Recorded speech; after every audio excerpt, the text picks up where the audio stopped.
Heute darf ich eine Frau bei mir im Wonderworks Podcast begrüßen, deren Weg sich nicht in eine einzige Rolle fassen lässt. Sophie Petschnik. Sie ist Unternehmerin, Gestalterin von Räumen, Frau, Mutter und Partnerin. Mit der kleinen Freiheit hat sie in Klagenfurt einen Ort geschaffen, der weit mehr war als ein Geschäft. Ein Raum, in dem Nachhaltigkeit greifbar wurde und in dem Menschen begonnen haben, ihr Leben bewusster zu gestalten. Aus diesem Wirken ist noch mehr entstanden. Gemeinschaft, Begegnung, Projekte wie Bloom, eine Plattform für ein anderes Miteinander.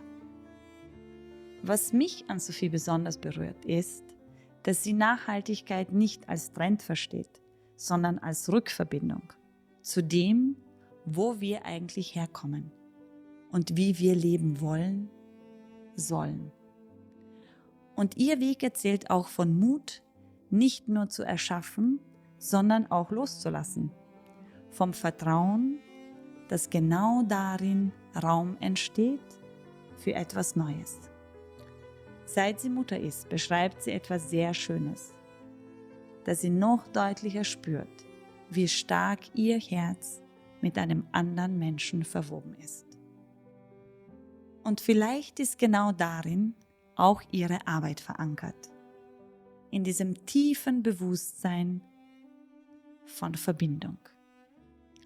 Ich freue mich sehr auf dieses Gespräch über Nachhaltigkeit, über Gemeinschaft und über die Räume, die wir kreieren können. Ich lade auch dich ein, in die Welt von Wonderworks einzutauchen.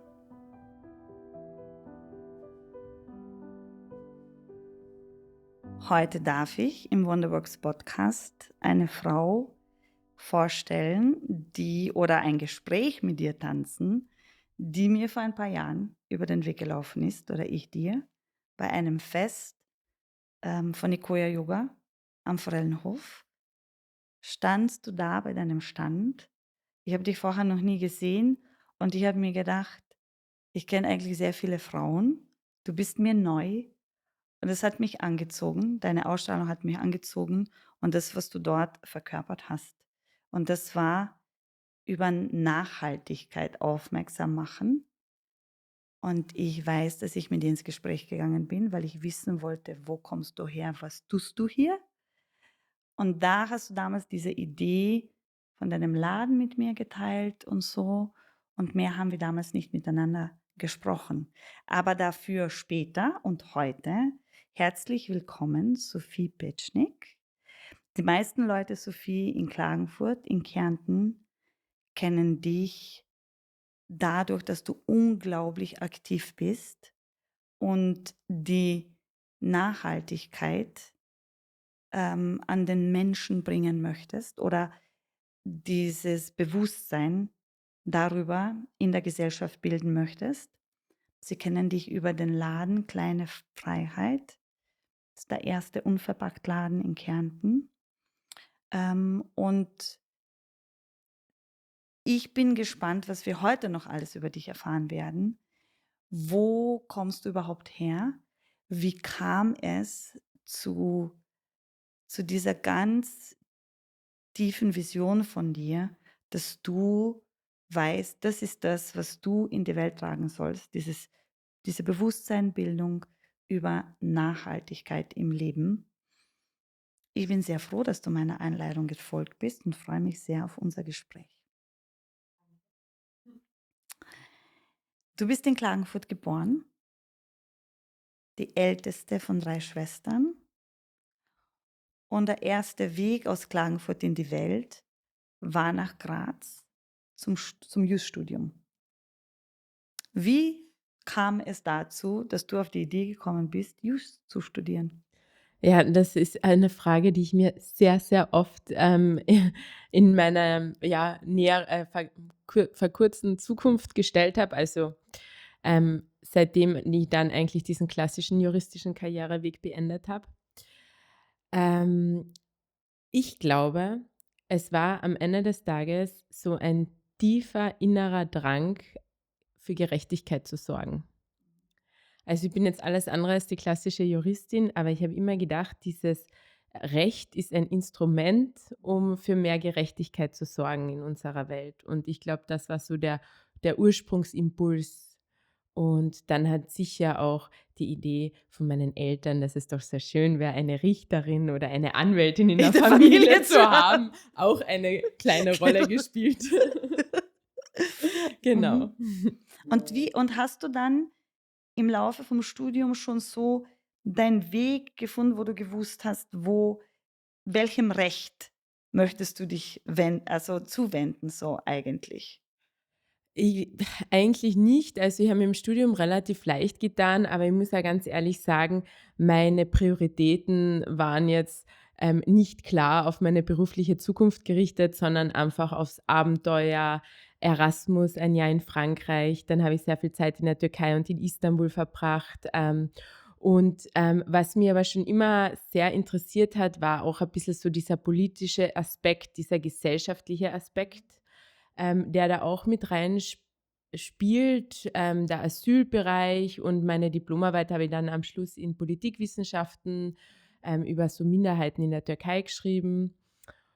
Genau. Und dann habe ich eben so ein bisschen den klassischen Weg eingeschlagen, Gerichtspraxis gemacht. Dann habe ich aber schnell gemerkt, natürlich war so die Idee, ja, das Richteramt ist ja wirklich ein sehr schöner und nobler Beruf.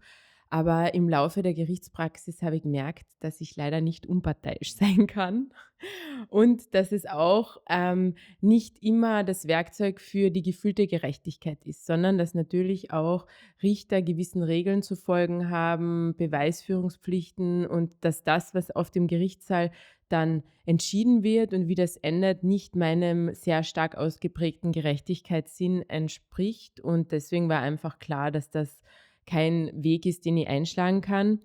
Und danach kann man mal so sagen, die erste Priorität war, einmal Geld zu verdienen. Und so bin ich nach Wien und in einer internationalen Wirtschaftskanzlei gelandet. Work hard, play hard life. Großes Unternehmen, super Verdienst, verrückte Arbeitszeiten, intensive Struktur, weil da halt einfach 40 Rechtsanwaltsanwärter so in meinem Alter waren und dann natürlich auch entsprechende Energie geherrscht hat.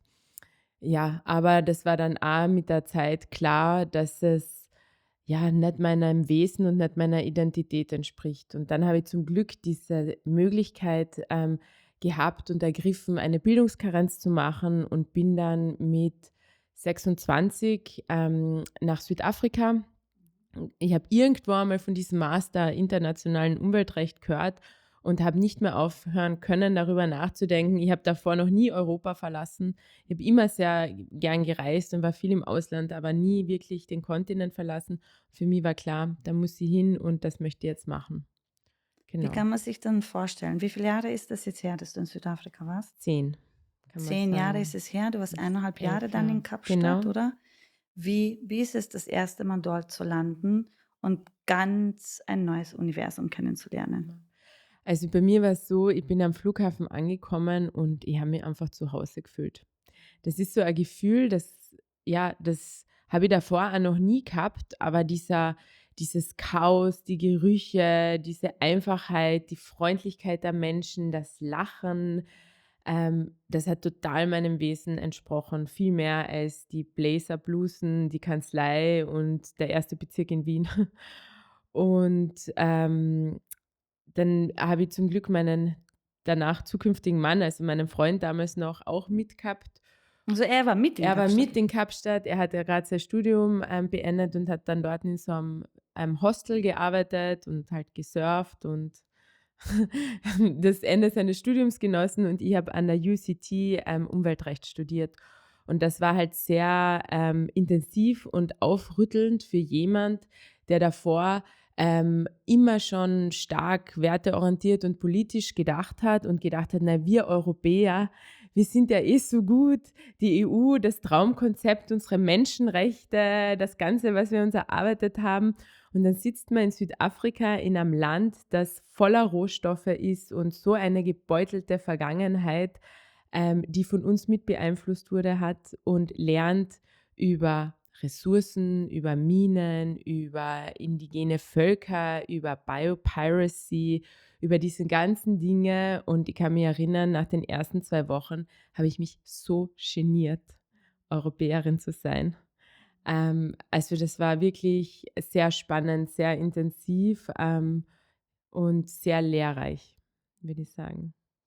Wie schnell hast du diese Idee dann, also diese Realität dann auch kennengelernt, wie, wie gespalten eigentlich auch Südafrika ist? Oder gespalten, wie, wie du da eigentlich als weiße Europäerin wirklich diese Realität der Menschen, die nicht weiß und privilegiert sind in Südafrika, ähm, wie lange hat das, also wie hast du das dann wahrgenommen? Wie war das für dich, das noch einmal tiefer dann zu erfahren? Ja, also ich glaube, das ist schwer beschreibbar. Also ein erster Moment, an dem ich mich erinnere, wo ich mit diesem Thema konfrontiert wurde, war beim Einschreiben auf der Uni, musst du ankreuzen, welche Rasse du hast. Schwarz, colored oder weiß. Und das war das erste Mal, dass ich in meinem Leben nach meiner Hautfarbe gefragt worden bin und habe natürlich danach nachgefragt, woher das rührt. Und im Endeffekt ist es eigentlich, um sicherzustellen, dass ein gewisser Prozentsatz der schwarzen Bevölkerung auf der Universität auch ist. Und das war eben jetzt, für mich hat es eben, ich kenne Diskriminierung oder ich kenne dieses nur natürlich vom Nationalsozialismus oder von dem, aber eigentlich, dass diese Datenerhebung dafür verwendet wird, dass geschaut wird, dass diese Minderheit auch auf die Universität kommt oder zumindest das zu messen. Eben das war so das erste Mal, ich habe überhaupt nicht einmal gewusst, dass es sozusagen 3 sozusagen oder es gibt ganz viele Kulturgruppen, aber so 3 Hautfarben gibt, nämlich die Weißen, die Schwarzen und dann gibt es die Colored. Das weiß ich nämlich auch nicht. Magst du uns das erklären? Also es ist schon lange her, aber im Endeffekt sind es sozusagen die Nachkömmlinge von indischen oder eben ja so aus Asien stammenden Einwanderern und auch die Nachkömmlinge von eben diesen Rassenmischungen, wenn eben Weiße und Und Schwarze Schwarze sich sich vereinen. vereinen, genau. Also das ist dann die Gruppe der Coloured, die hat auch jetzt, wenn man von Kapstadt spricht, ihr eigenes Township. Das heißt, es ist so, also da es ist Kapstadt, ist weiß. Dann gibt es die Gated Communities, die sind weiß. Dann gibt es die Coloured Communities und dann gibt es die Townships, die wirklich schwarz sind. Und ja, also wir waren ja lang dort und natürlich, wenn man auf Urlaub fährt, hat man ganz einen anderen Eindruck, als wenn man dann wirklich 1,5 Jahre dort lebt. Und am Ende habe ich auch bei einer Organic Gardening NGO in einem Township, in einem schwarzen Township gearbeitet. Und ja, also es ist einfach, man kann diese Energie und man kann das einfach auch nicht wirklich verstehen, wenn man es nicht einmal, glaube ich, erlebt hat. Und gleichzeitig, was halt total hervorstechend war, war natürlich die wahnsinnige Zivilcourage auch der weißen Bevölkerung. Also in unserem Alter, und ich kann nur von meiner Bubble sprechen und von meiner Perspektive, und ich möchte dann natürlich nicht was eben, ich kann nur meine weiße Perspektive als eine Österreicherin, die dort studiert, teilen. Aber eben an meine Freunde, also da hat jeder seine Projekte daneben, Hilfsprojekte, wie man irgendwie versucht, zumindest die Reinigungskraft und ihre Kinder durchzubringen. Oder man hat halt einfach Angestellte, damit du Arbeit schaffst. Oder man beteiligt sich bei NGOs, man arbeitet im Bildungsbereich. Also es ist eine riesige Zivilcourage auch da, die oft bei uns, finde ich, fehlt. Mhm. Mhm. Und dann bist du von Südafrika, berührt vom Kontinent, berührt von Menschen, zurück nach Europa, direkt nach Zürich. Genau.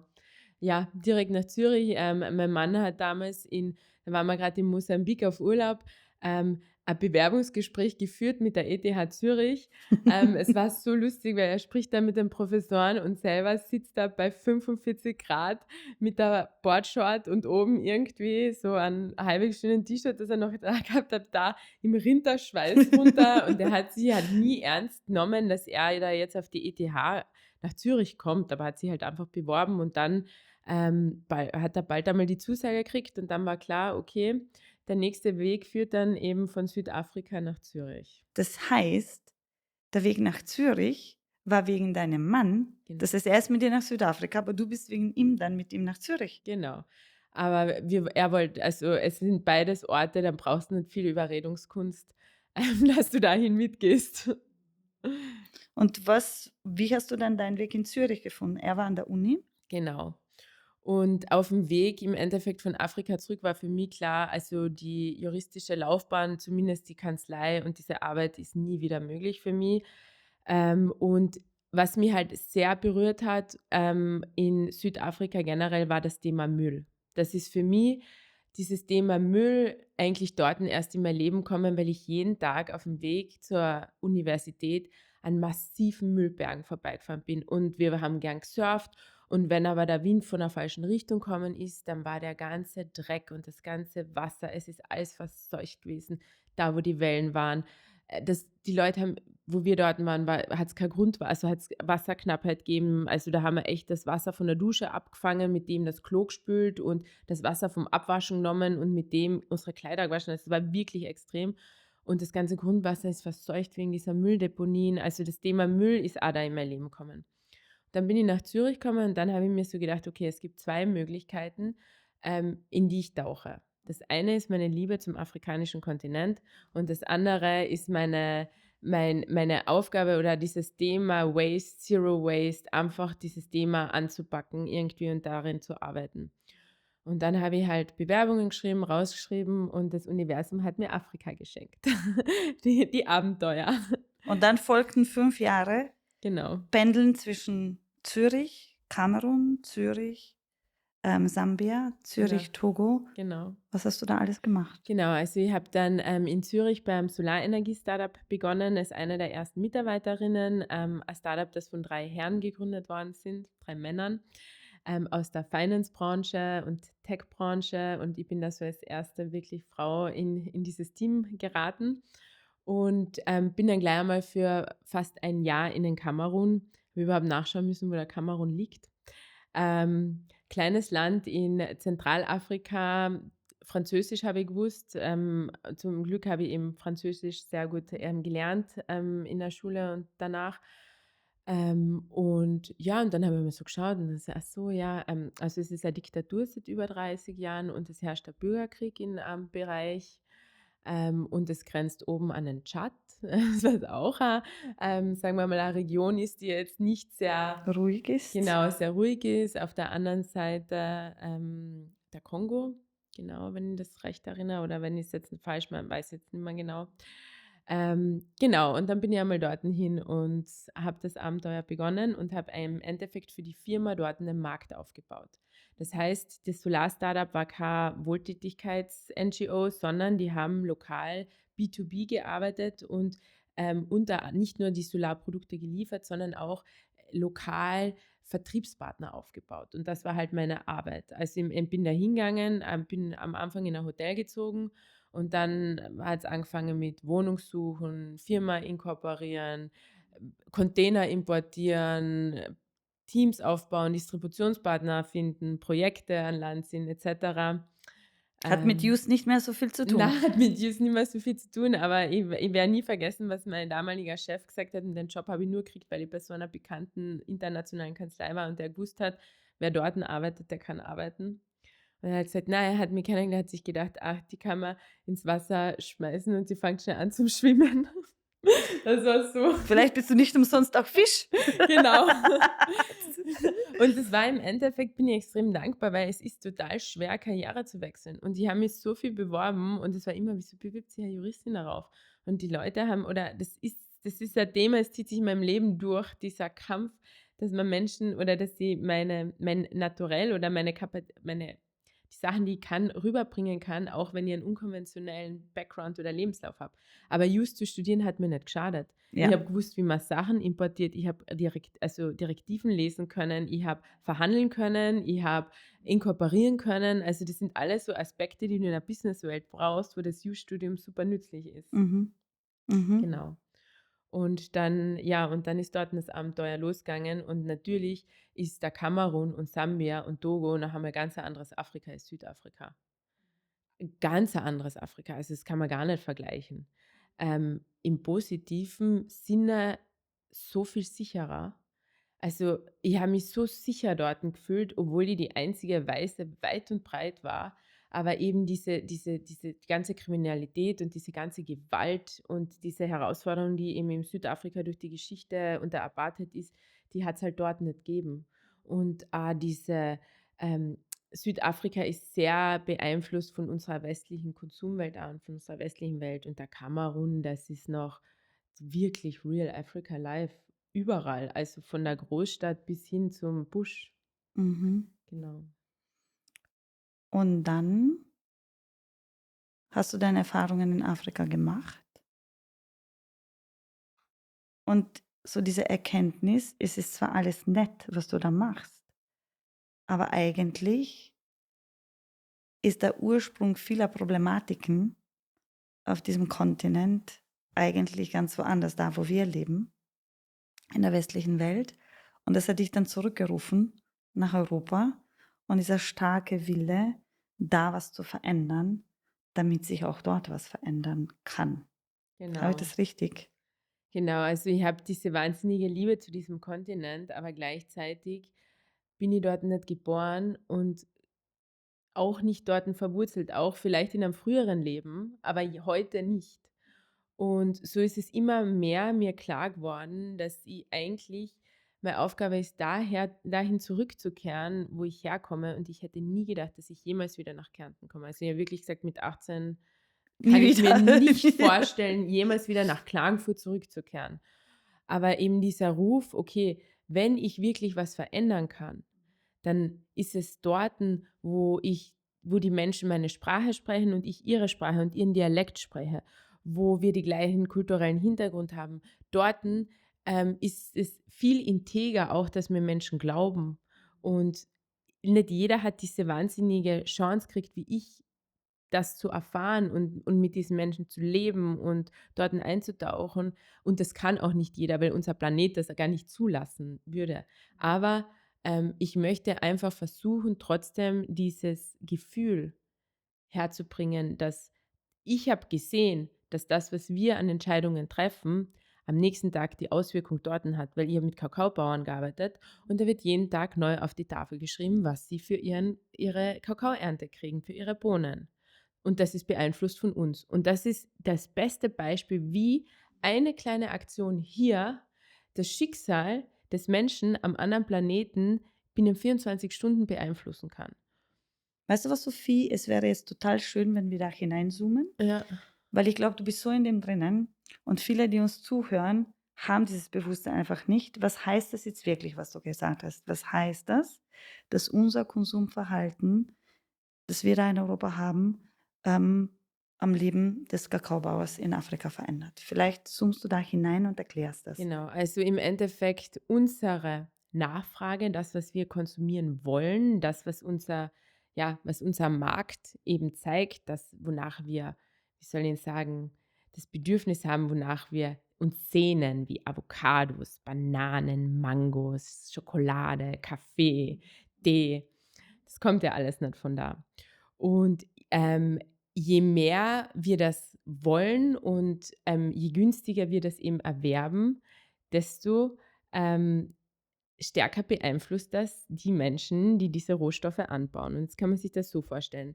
Die Small-Scale-Farmers haben normalerweise auf ihrem kleinen Land, das sind oft kleine Parzellen, die so groß sind wie deine Praxis, Essen angebaut, Mais, Das heißt, das Gemüse, sind nicht Maniok. einmal 20 Quadratmeter. Genau, einfach haben ein paar Hühner gehabt, was sie versorgt hat. Jetzt wollen wir alle Kakao haben oder Bananen oder Avocados oder Cashews. Jetzt funktioniert es ja nur, dort gibt es ja keine großen Industriebetriebe, wenn diese kleinen Bauern ihre Anbauweise umstellen auf diese Pflanzen, die wir möchten.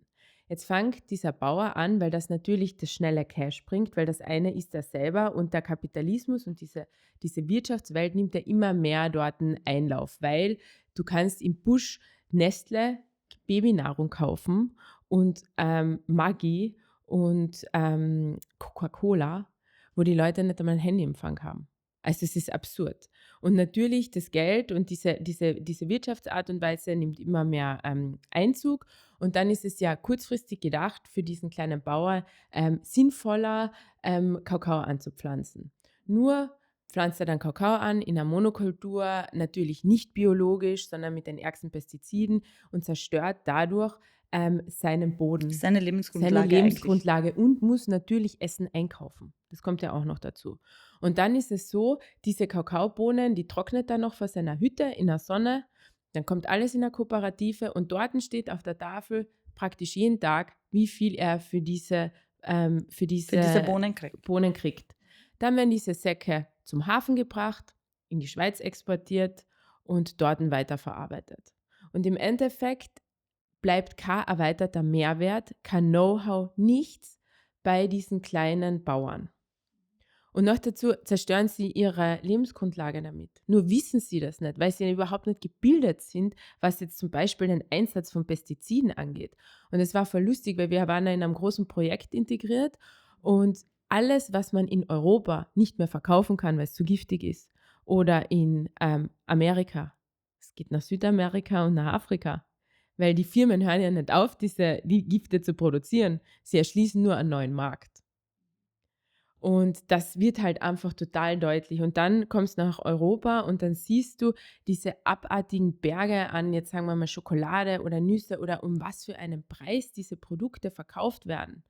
Und das war halt für mich einfach der Ansatzpunkt, wo ich sage, okay, das Einzige, was wir brauchen, sind Lebensmittel, damit wir überleben. Das habe ich unten gespürt. Daher auch die Freiheit, diese Befreiung von diesen ganzen Sachen, die wir nicht brauchen. Und in der Anwaltskanzlei, mein Kleiderschrank, meine Schuhe, meine Taschen.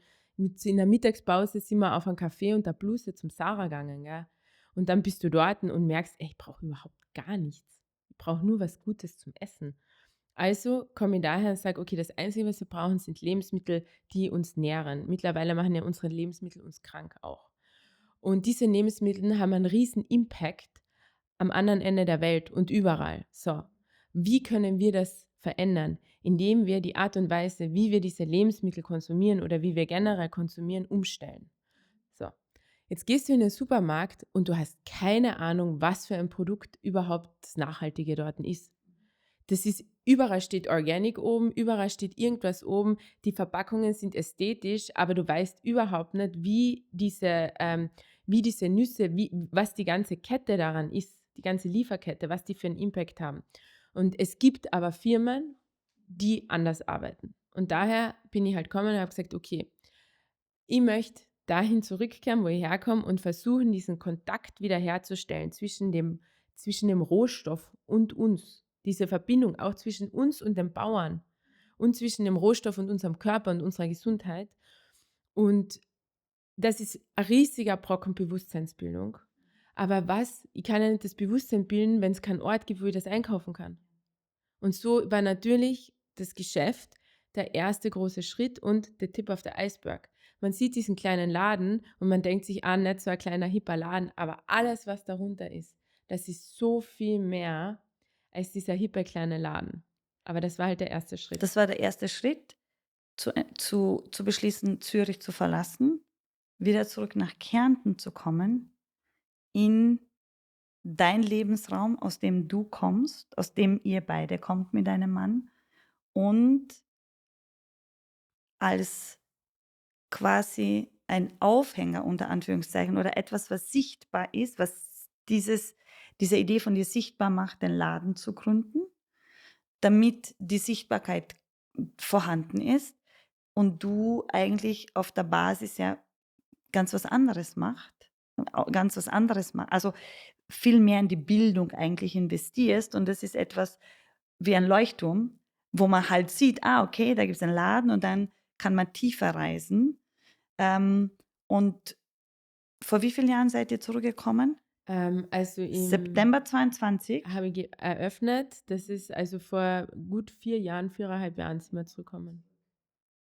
Wie war dieses zurück nach Kärnten zu reiten? Ja, also ich habe eigentlich voll diese klare Vision gehabt und meine Aufgabe war, dieses Projekt zu starten. Wir haben im Juni oder 1. Juli sind wir da eingezogen und am 15. September habe ich schon eröffnet.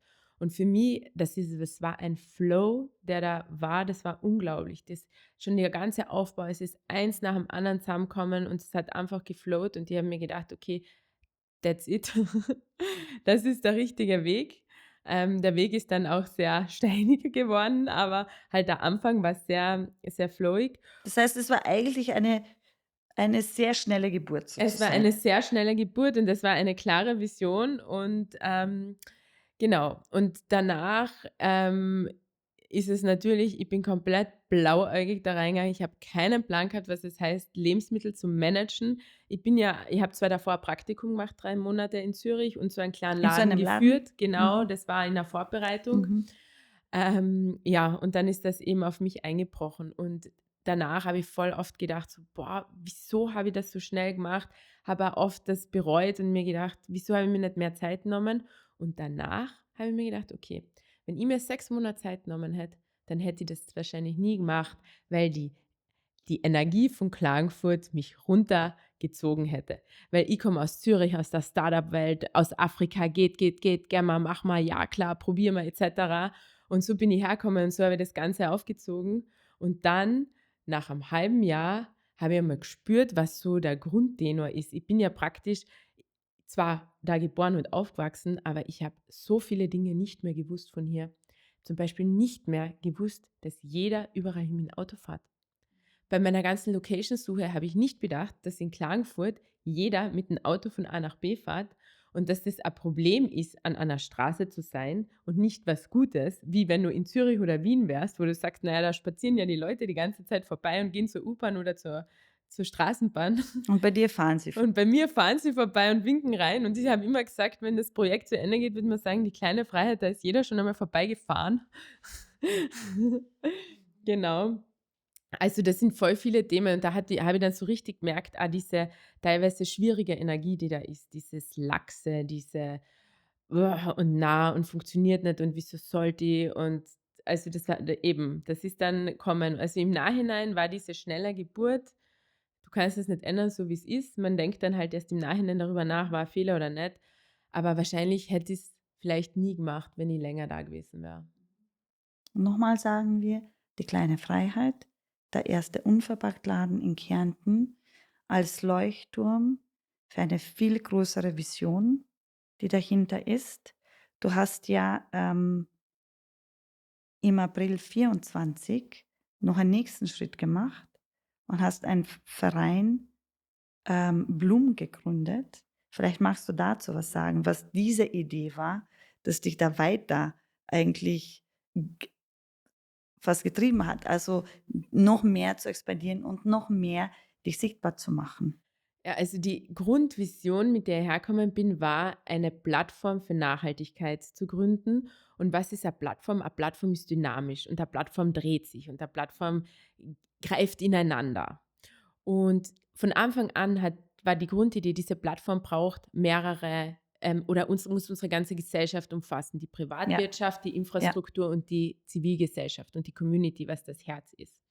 Und dieser Verein und diese Festivals, die wir machen, natürlich greift es ineinander, aber ist dieses Herz, diese Community, weil meine Aufgabe war es, wieso soll ich unverpackt einkaufen oder da reingehen, das ist alles so viel Arbeit und nachhaltig leben ist so viel Arbeit und kein Müll zu produzieren ist so viel Arbeit. Und wir kommen halt daher und wollen mit diesen Festivals zeigen, wie viel Spaß das macht. Und dass es nicht komplex ist, sondern im Gegenteil, dass es den Alltag erleichtert, ressourcenschonend zu arbeiten und dass man einen wunderschönen Tag draußen gratis verbringen kann, weil Ressourcen sind ja nicht nur unsere Rohstoffe, das ist auch unser Geld. Ich muss nicht immer mit meinen Kindern ein teures Programm haben, wo ich irgendwo Eintritt zahle und das Unternehmen und das. Nein, ich kann ja einfach in die Parks gehen und dort ein großes Picknick machen. Und so hat das alles begonnen, diese Ambition. Und plus in der Schweiz sind die Parks voll, die Leute grillen, spielen, Picknick, Kindergeburtstage, natürlich, weil der Wohnraum ein anderer ist. Und ich bin da in der Radetzky-Straße 1, schaue auf den Goethepark und denke mir, das ist voll schön, wieso sitzt da nie wer in der Wiese? Und so ist das halt entstanden, wo ich mir dann gedacht habe, okay, weitere Bewusstseinsbildung und Community-Bindung, natürlich auch Werbung für die kleine Freiheit, natürlich auch Interaktion mit Unternehmen, es greift alles ineinander. Wir sollten eine Festivals machen, eine Nachhaltigkeitsfestivals, die nicht nur die ganz linke Ökoschiene anspricht, sondern die gesamte Gesellschaft, Familien mit Kindern, ältere Leute, aber auch Jugendliche oder junge Erwachsene, die danach in der Disco tanzen und genau, also das ist so Das war dann die Idee. entstanden, ja. Das macht ihr zu zweit, ist das Wir richtig? machen es zu Primär dritt, zu genau. dritt? Wir Mhm. sind mal 3 Damen, die sich da zusammengefunden haben und die haben sich auch nur über die kleine Freiheit zusammengefunden. Alle 3 waren, wundervolle Wesen, die allein herumgesurrt sind und dank der Radetzky-Straße 1 haben sich diese 3 Menschen zusammengetroffen und sind wirklich ein unschlagbares Team geworden. Genau. Und wie man sieht an Reaktionen der Menschen, sehr erfolgreich und dass euer Angebot sehr gerne angenommen wird und ich glaube, Blum in Klagenfurt fast nicht mehr wegzudenken ist, dass ihr einfach so eine Selbstverständlichkeit seid, dass es euch gibt und dass ihr die Grundflächen im Klagenfurter Raum einfach sehr bereichert durch all das, was ihr auf die Beine stellt. Ich glaube, dass du Ja. das schon wahrnimmst und dass du dieses Feedback schon kriegst und siehst, wie viele Leute eigentlich gerne, teilnehmen und ein Teil davon Ja. sind. Ja, also das war wirklich es ist wirklich überwältigend. Das ist natürlich viel Arbeit und es ist immer so ein Sprung ins Ungewisse, weil du organisierst es und das ist öffentlich. Du hast keine Ahnung, kommen da jetzt 50 Leute, kommen da jetzt 500 Leute am Ende des Tages. Und was halt auch so ein bisschen die Ambition war ein Role Model zu sein und auch der Stadt und anderen Veranstaltern zu zeigen, dass man, Festivals ohne Einwegbecher, ohne Bratwürstel auf Plastiktellern und solchen Müllbergen und Trashfood einfach veranstalten kann. Bei uns ist wichtig Fairness und Respekt. Fair gegenüber der Umwelt, fair gegenüber unseren Besuchern, fair gegenüber auch regionalen Kleinunternehmen, weil wir wollen halt auch, dass da die Vielfalt sichtbar wird, die wir bieten und nicht immer die gleichen großen Caterer oder Gastronome dort ihre Metro-Käsekreiner verkaufen, um das jetzt ein bisschen überspitzt zu formulieren. Und mit solchen, sehr offenen, innovativen Ideen in der Kärntner Politik gehört und gesehen zu werden. Wie ging es euch damit oder wie ging es dir nach wie vor damit? Ja, also ich muss sagen, der Zuspruch war eigentlich extrem groß. Wir haben einfach das Glück gehabt, dass uns die Stadt Klagenfurt und vor allem das Stadtgartenamt einen Vertrauensvorschuss gegeben hat und uns als ernsthaft und seriös wahrgenommen hat und gesagt hat: „Okay, wir vertrauen euch diese Grundfläche an.“ Und sie haben gesehen, wie respektvoll und wie, ähm, wir damit umgehen und wie schonend wir alles behandeln, dass nichts kaputt ist, dass kein Müll dort ist, gar nichts. Wir haben eben auch mit der Abfallwirtschaft der Stadt Klagenfurt wir wollen ja auch sensibilisieren, die haben dort dann Stände, wir haben alle eingeladen. Uns war es wichtig, die Menschen zusammenzubringen, egal von welcher Partei, egal von welchem Bereich auch. Und also es ist sehr gut wahrgenommen worden und wir werden da auch zumindest, ich sage jetzt einmal, emotional unterstützt und mit halt einfach der Ermöglichung. Natürlich finanziell ist es wieder ein anderes Thema, wie man sowas umsetzen kann. Genau.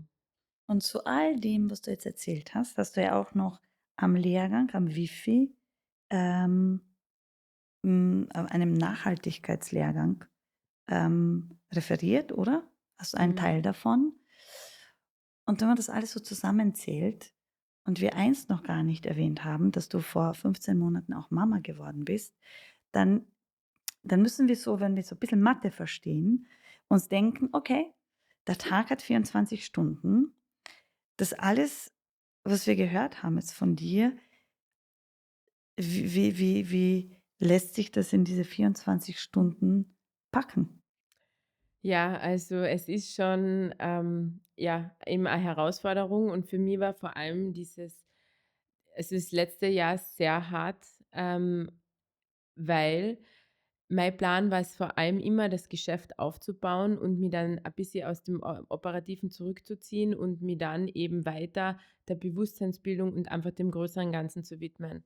Und ich habe ja, du weißt, hast mich ja begleitet, bis zu Schluss wirklich gearbeitet, auch viel zu viel. Für mich, wenn ich mir denke, eigentlich, ich habe mir im Kalender eintragen müssen, bitte 1 Stunde auf der Couch sitzen. Und dann ist die Kleine auf die Welt gekommen. Ich habe für mich die absolut wundervollste Geburt ever gehabt, und muss auch das sagen und möchte es auch verbalisieren, weil man meistens nur die Horrorstories hört. Und meine Geburt war so wunderschön, und sie war auch daheim. Und ja, es war einfach perfekt. Ähm, und dann im Monat, nachdem die Kleine auf die Welt gekommen ist der Umsatz runtergegangen. Und es war wirklich so, wir sind gewachsen, gewachsen, gewachsen. Ich habe alles aufgestellt, das ganze Team, dass es eben weiterläuft, ohne Probleme. Nur ich war halt nicht mehr persönlich so viel anwesend und dann ist es runtergegangen. Und ich beschreibe es halt immer so, wenn es gut läuft, bin ich physisch am Ende und wenn es schlecht läuft, bin ich psychisch am Ende.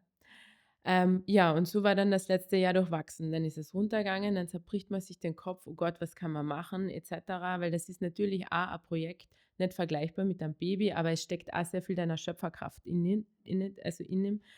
Also, Genau. ich würde ganz klar sagen, dein erstes Kind. Ja, oder ja, so auf die Art und Weise. Ich meine, das kann man fallen lassen oder das ist dann leichter abzuschließen. Auf jeden Fall, dann ist es runtergegangen, dann bin ich halt wieder eingestiegen, dann ist es wieder raufgegangen, nur bin ich einfach körperlich so über meine Grenzen gegangen und einfach energetisch, dass ich einfach gemerkt habe, okay, das schaffe ich jetzt nicht lang. Und natürlich kann man an Lebensmittel an und das Ganze nicht von heute auf morgen zusperren und sagen, hinter mir die Sintflut, das sind alles Rohstoffe.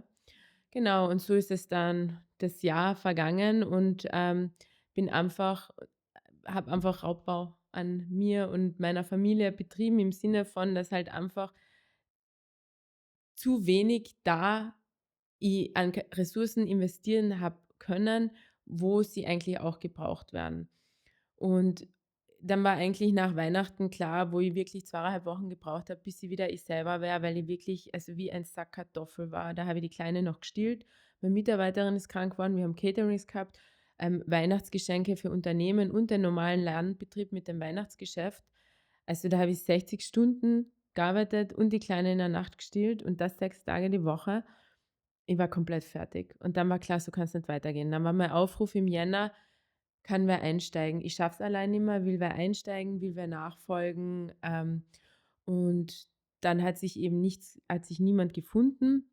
Nach diesem Aufruf war es so, dass der Februar der absolut schlechteste Monat seit Aufsperren war und auch mein absoluter persönlicher Tiefpunkt, weil Februar dieses Jahr? Februar dieses Jahr, also das waren sicher 5, 6 Wochen, wo ich komplett in einem Zustand von Angst, Minderwertigkeit, Selbstwert. Ich habe mich gefühlt wie, keine Ahnung, wie der größte Versager der Welt. Ich habe nichts, was ich gemacht habe, gesehen. Ich habe gedacht, okay, jetzt geht das zu Ende mit dem Beigeschmack, ich werde Schulden haben, ich werde arbeitslos sein, mein Lebenslauf ist sozusagen zerstört, weil was ist kleine Freiheit, Lebensmittelreißlerei, weil das Unternehmen stellt sowas ein, es ist weder Juristin noch sonst irgendwas, noch Deck noch irgendwas.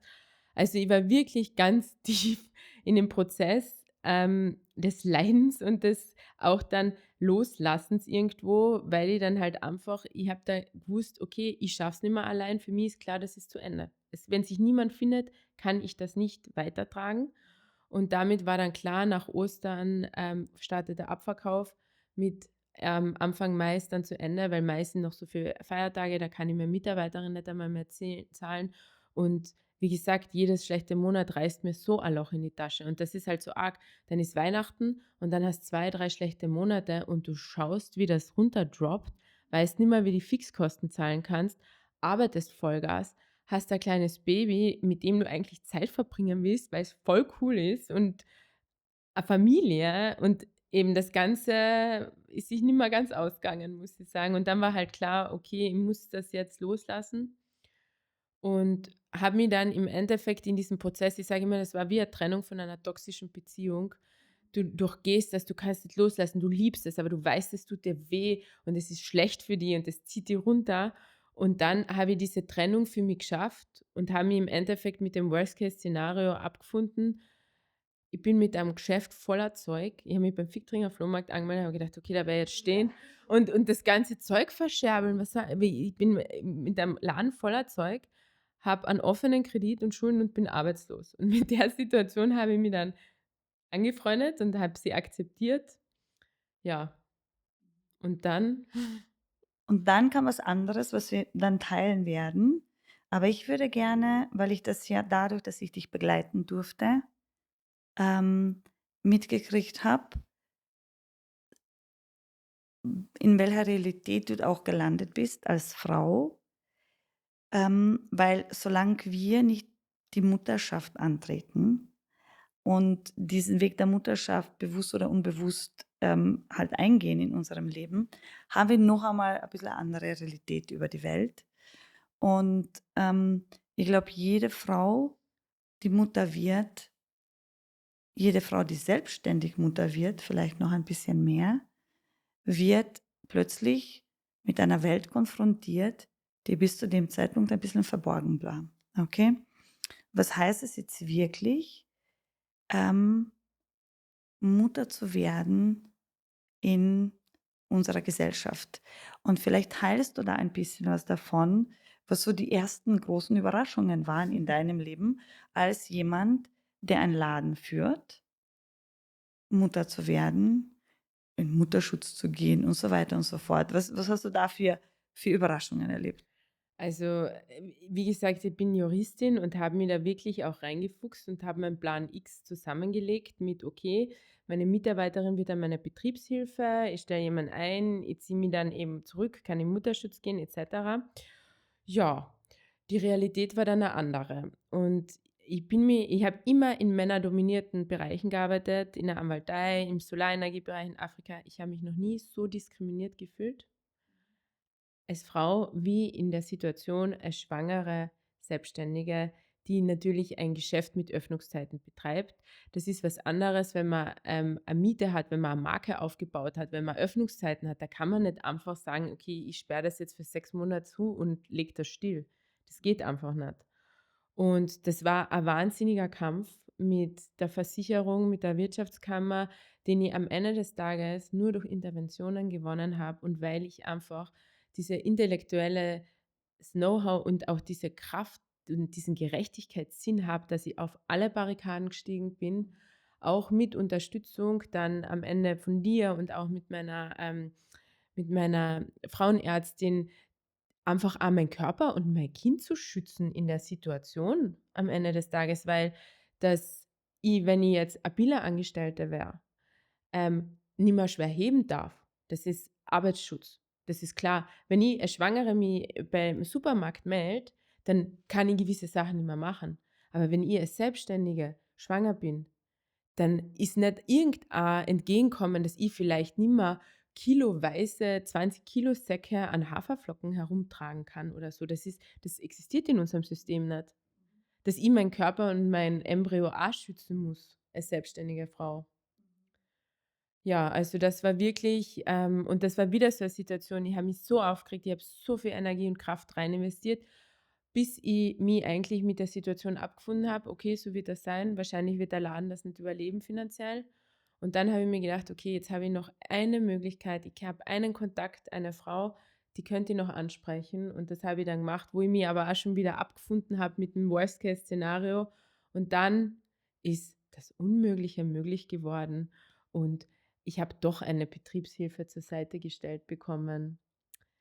Ja, weil es gibt dann doch Kulanzmöglichkeiten der Versicherung und sonstige Dinge. Aber wenn ich mir oft denke, wie es Frauen gehen muss mit Migrationshintergrund, die zum Beispiel Reinigungskräfte sind, die arbeiten auch körperlich schwer, die nicht die Kontakte und die Intellektuelle einfach oder den Background hat, sich da reinzufuchsen und da wirklich alle Hebel in Bewegung zu setzen, die bleiben einfach auf der Strecke. Also das war wirklich auch ja, sehr intensive Erfahrung, muss ich sagen.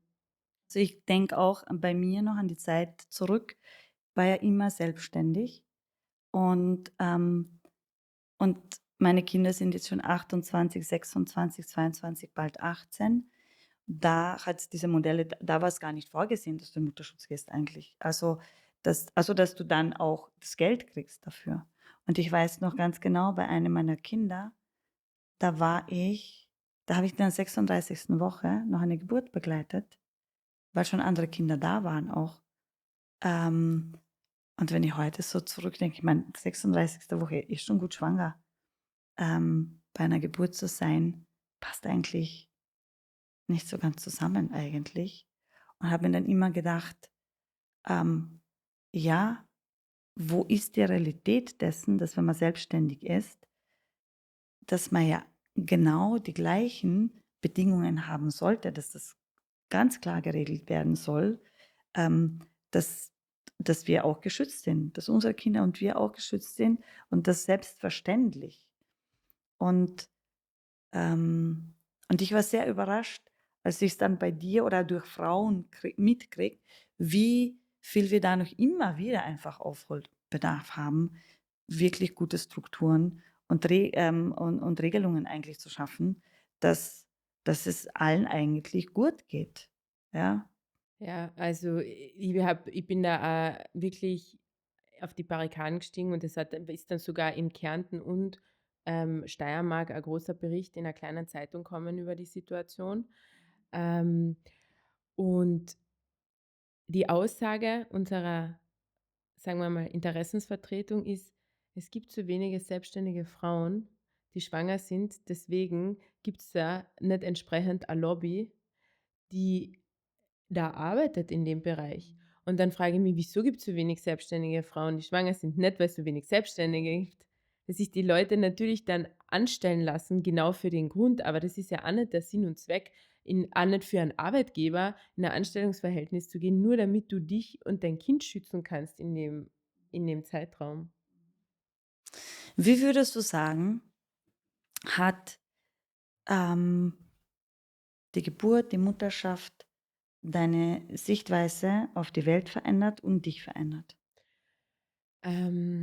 Also ich bin ja trotzdem noch ganz frisch in der ganzen Sache und also komplett. Auf der einen Seite, ich habe immer gedacht: „Okay, wird man dann ein anderer Mensch danach oder nicht?“ Ich glaube, das kommt da oder hängt damit zusammen, wie viel Arbeit du in dem Vorfeld an dir selber geleistet hast. Das eine war diese Überraschung: „Okay, eigentlich bin ich die Gleiche.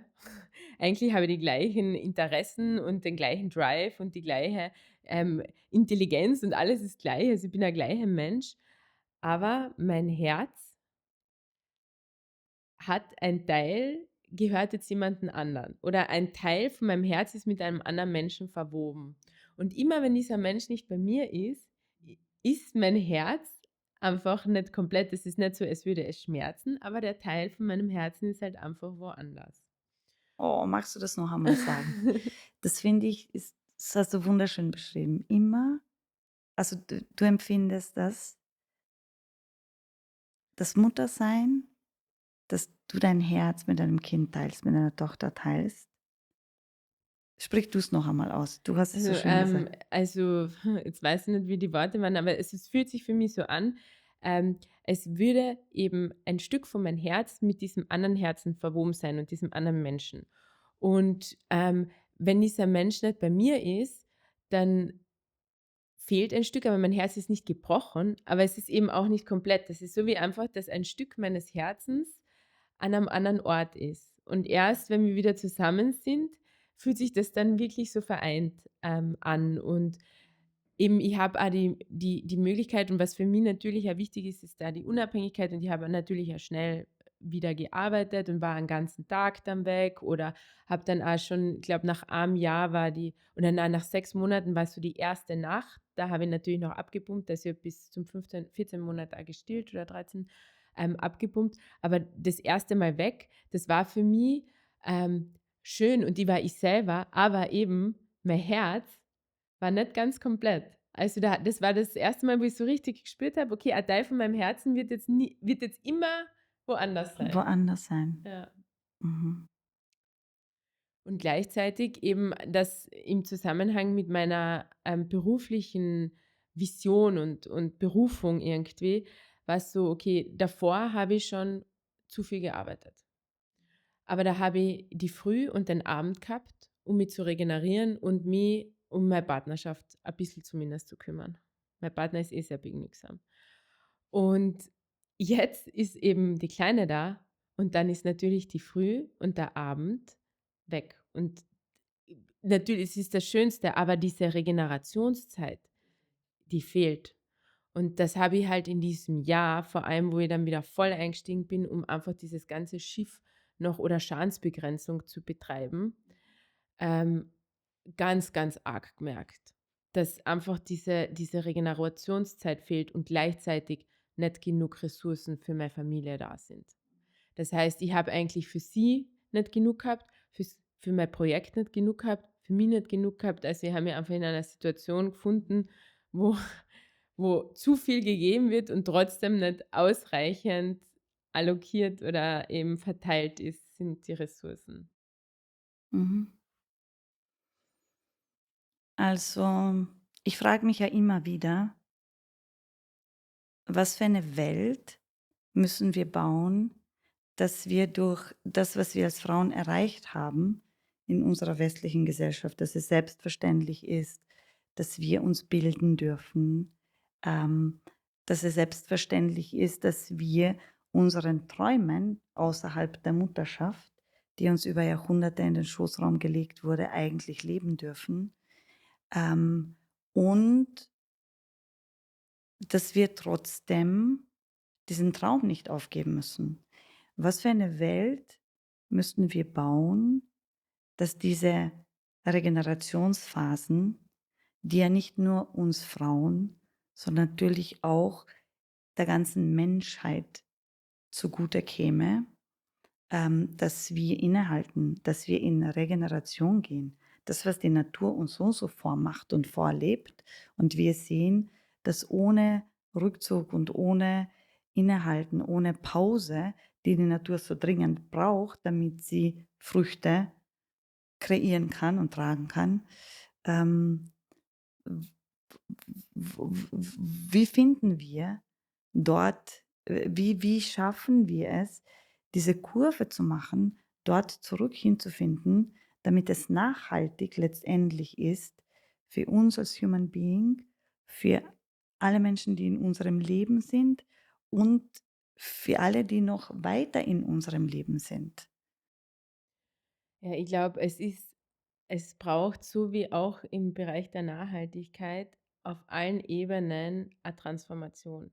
Man muss die Rahmenbedingungen schaffen, aber die Rahmenbedingungen, das geht Hand in Hand auch mit einer Kultur, die sich langsam verändert.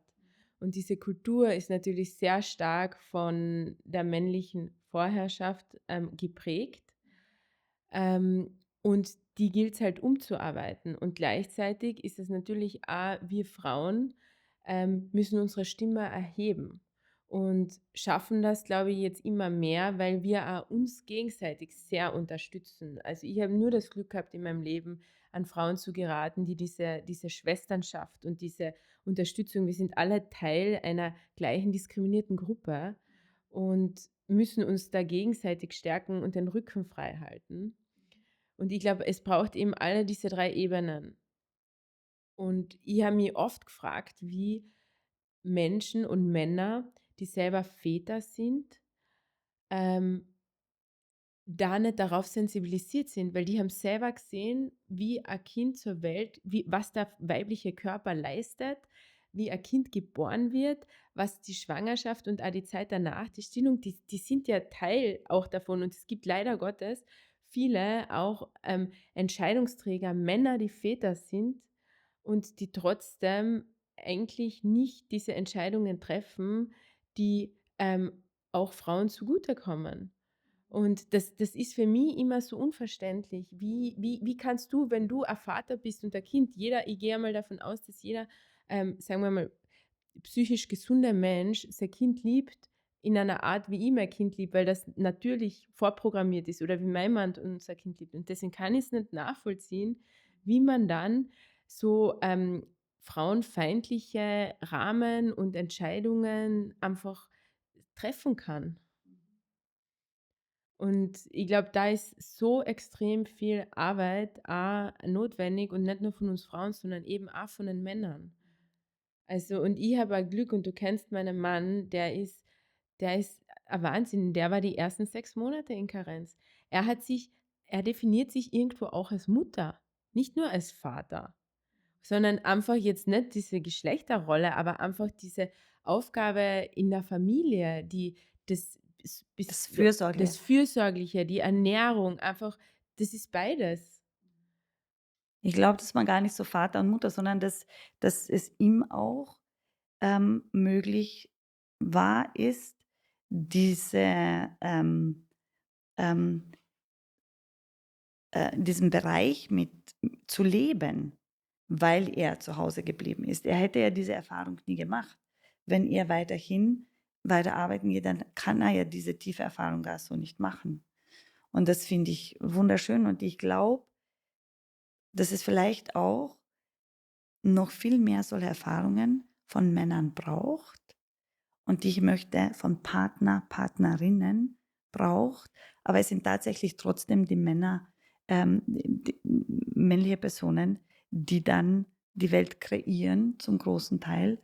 Und je mehr die Männer diese Räume erobern und erleben, umso höher ist, glaube ich, dann auch die Motivation, andere Realität zu schaffen, Stimme zu erheben und auch immer mehr klar zu positionieren, hey, ich mag so nicht leben. Ich mag ja auch ein Teil von dieser Geschichte sein, die mir über Jahrhunderte abgesprochen wurde, dass ich das als Mann einfach nicht kann.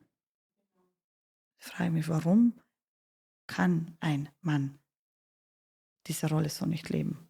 Ja.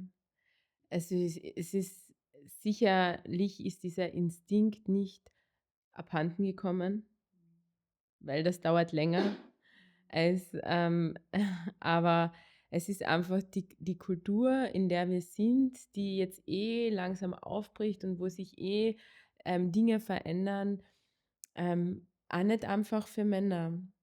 Auf der anderen Seite denke ich mir immer, weil einer der wenigen Sätze, die mir noch irgendwie von meinem Studium im Kopf geblieben sind und war, okay, Gerechtigkeit und Diskriminierung, da ist es irgendwie um das gegangen ist. Und Gerechtigkeit heißt, Gleiches gleich und Ungleiches ungleich zu behandeln. Und du kannst nicht die gleichen Rahmen für eine Frau, die 9 Monate ein Kind austrägt und mit ihrer Energie speist und mit ihren Nährstoffen speist, gebärt und im besten Fall noch 12 Monate stillt, weil das einfach das Beste fürs Kind ist, wenn es funktioniert, gleich behandeln wie einen Mann, der diese physische Sache nicht erbringt. Und das ist halt, das hat jetzt dann nimmer, da muss man gar kein Vater dafür sein als Ja, Entscheidungsträger. genau. Da geht es einfach um pure Antidiskriminierung und Gerechtigkeit in unserer Gesellschaft. Und um Bewusstseinbildung und immer wieder darauf aufmerksam machen, ähm, dass es das braucht. Und wie geht es aktuell mit der kleinen Freiheit weiter? Ja, also zu viel kann ich noch nicht verraten, aber nachdem es in allen Zeitungen publik wurde, dass dieser beliebte Laden leider schließen muss aufgrund von Ressourcen, Themen, womit natürlich finanzielle wie auch zeitliche Ressourcen oder Kapazitäten gemeint sind, hat sich jemand bei mir gemeldet, und zwar auch eine Frau, die einer größeren Organisation vorsteht, die gesagt hat, hey, wir müssen das retten. Ich sehe da voll viel Potenzial. Ich steige da ein und wir machen das weiter mit den Learnings, die ich eben gezogen habe, die zu integrieren und das Konzept zu überarbeiten. Aber das Ganze, was mich so aufgefressen hat, dieser operative Aufwand, weil ob ich jetzt für ein kleines Geschäft die ganze Logistik, die Bestellung, die Buchhaltung, das Marketing mache oder ob ich eine große Struktur habe und dieses kleine oder dieses Geschäft einfach mit ist ein Riesenunterschied. Und diese Person mit ihrer Struktur kommt jetzt rein im Hintergrund, nimmt die kleine Freiheit und sagt, ich liefere dir im Endeffekt das, was du nicht machen kannst oder möchtest und du bitte liefer das, was du kannst und möchtest und bau diese Vision und diese Marke und diese Arbeit weiter auf. Und jetzt, also es ist, wie gesagt, es ist noch nichts unterschrieben, es ist noch nicht alles unter Dach und Fach, aber der derzeitige Fahrplan, wo ich im Endeffekt mich damit auseinandergesetzt habe, dass ich bald mit Schulden arbeitslos und daheim bin, ist, dass wir über den Sommer das Bistro also weiter betreiben. Das heißt, wir haben über den Sommer nur mittags offen, Essen, Takeaway, wir testen neue Menüs, wir testen neues Essensangebot, weil alle davor und danach am See liegen. Und mit September sperren wir dann das neue Konzept auf. Das ist jetzt der Status quo. Danke. Und wie schön es ist, dass du das so mit uns allen heute teilen kannst.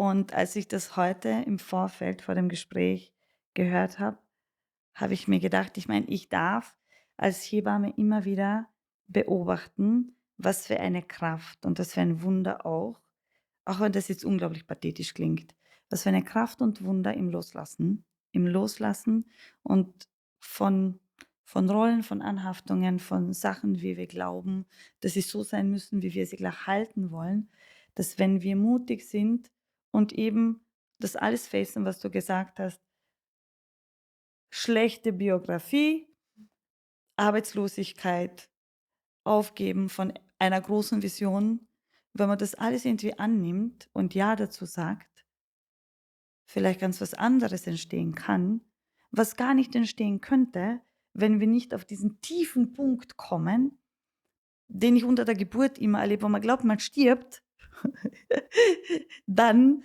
kann ganz was Neues wieder geboren werden.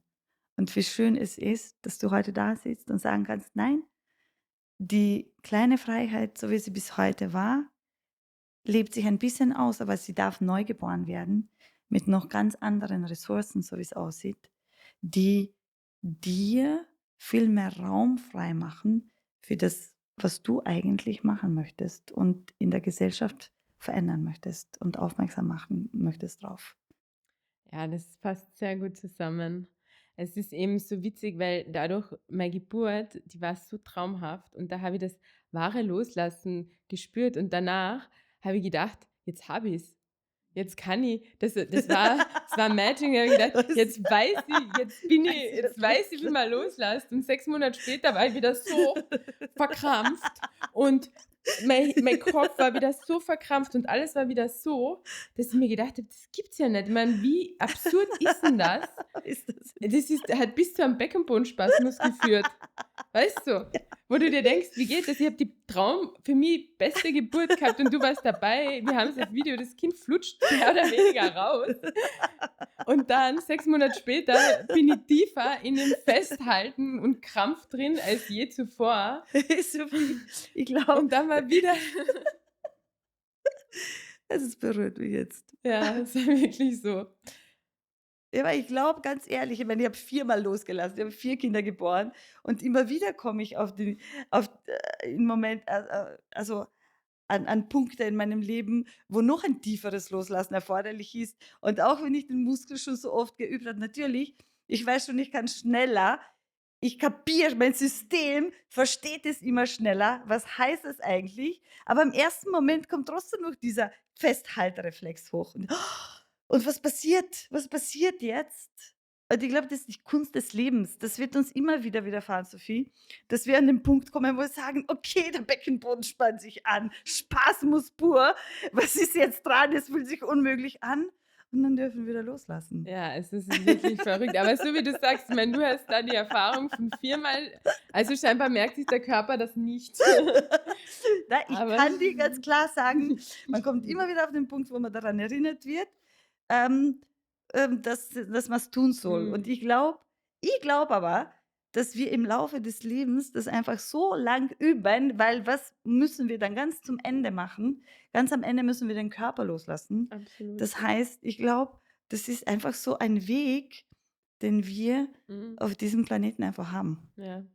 Und auch diese Angst, das ist ja auch so Ja. lustig, diese Angst, dieser im Februar, dieser Angstzustand, in dem ich verhaftet war. Ich habe nur aus Angst raus agiert und diese tiefe Angst, das ist echt so vergleichbar wie mit dieser Angst, die du halt während einer Geburt kurz oder länger oder davor verspürst.